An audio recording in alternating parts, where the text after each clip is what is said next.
মালিক তুমি জান্নাতে, তোমার কাছে আমার একটা ঘর বানিয়ে দিও,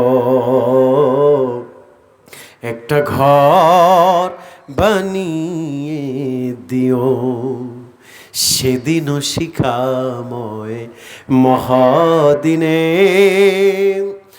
তোমার প্রতিবেশী করে নিও। মালিক তুমি জান্নাতে, তোমার কাছে আমার একটা ঘর বানিয়ে দিও, একটা ঘর বানিয়ে দিও। পড়েন আমিন। আরো মহব্বতে পড়েন আমিন।